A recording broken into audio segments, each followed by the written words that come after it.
Hi everyone, comic book reviewer here.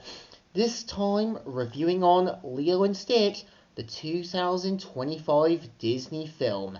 Now, as you know, Lilo and Stitch, the 2025 Disney film, was meant to be a more recent science fiction comedy film, and once again another live action remake from the whole Disney remake film series, and of course was meant to be a remake of the 2002 animated film Lilo and Stitch. And I think after hearing so many people talk about it, like Steve Reviews, I personally sat down to watch it, and my best thoughts about it is that it's being a more semi-improved version over the original. And yeah, the premise of the film is meant to follow almost closely to the original.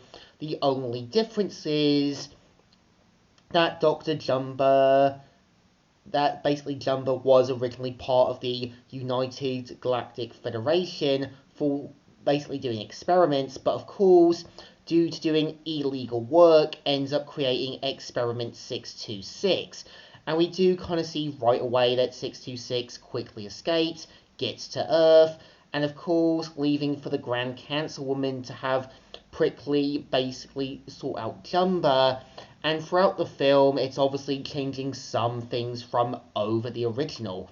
Like, obviously, having Nani already trying to kind of figure out, trying to be not only an older sibling, but also a parent. And I think what I give the live action film credit is that, unlike the animated one, where she already has that parental instinct, he's trying to be balanced. He understandably knows what can happen with social services. And I kind of give what the film credit is actually going with a actual legit social worker known as Miss Kikoka, who's obviously played by Nani's original actress. And I think they do a good job here showing us how I think most social workers would have to be the voice of reason. They usually have to kind of get the person to understand things a bit realistically. And you do kind of get a sense Nani is still trying to figure things out, but of course, even she does have her limits pushed.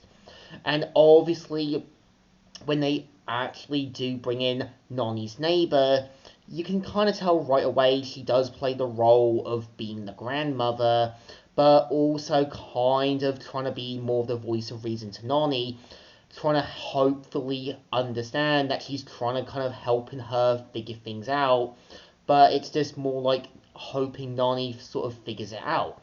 That's a good idea. And I could know that the people tend to sort of say that the film butchers some things over the originals, like obviously Jumper and Prickly sort of getting human disguises, but I think that's the whole point of the film's idea. Like, it kind of makes it clear that basically the sort of Galactic Federation would have a bit more sort of creative ideas on how to blend in. And I know originally the director for the film had ideas on what he wanted to do, like adding in Gantu, also adding in the sort of human disguises from the animated film. But I think it was for the best that they did kind of alter it, because I think what I give the film credit is that when they do have Hannah Waddingham playing the role of the Grand Cancer Woman, she doesn't come off as arrogant, stubborn, and trying to be in the right all the time. Here, she is trying to be reasonable. She's not trying to point fingers at people and automatically blaming them for things that weren't really completely their fault. I think the problem that the Grand Cancer Woman in the animated version was she was pretty much arrogant, stubborn, and she had moments where she basically treated Gantu more like the fall guy than taking full responsibility on her part. Here, I think the Grand Cancer Woman tries to be a lot more reasonable. She doesn't come off as arrogant. She doesn't come off as trying to be in the right all the time. Here, she is trying to be reasonable. She is trying to handle the situation more responsibly than pointing the fingers at everyone, than taking full responsibility. Because here, she has her wisdom. She's using it for the right reasons. The anime one has her wisdom, but it comes off more as arrogant, stubborn, and trying to be in the right all the time. And I think the anime film is trying to do is do more with Jumba's character, like trying to make it clear that he's trying to be in the right. He literally believes deep down he's the good guy. He's the one who's obviously the victim. And I think what the anime one was trying to do was forcibly redeem Jumba.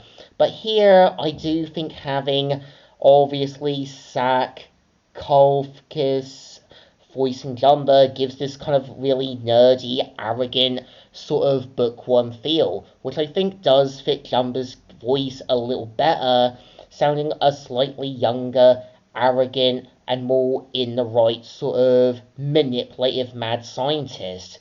I think what the film is trying to do is fix some things up, but it is trying to kind of do something with a basic, mediocre story, but nothing grand and standing. So it definitely deserves a thumbs in the middle. Kind of alright, kind of okay, just something there for sort of for the whole live action Disney sequel bait material, but not really having something interesting. So, comic reviewer here, signing out.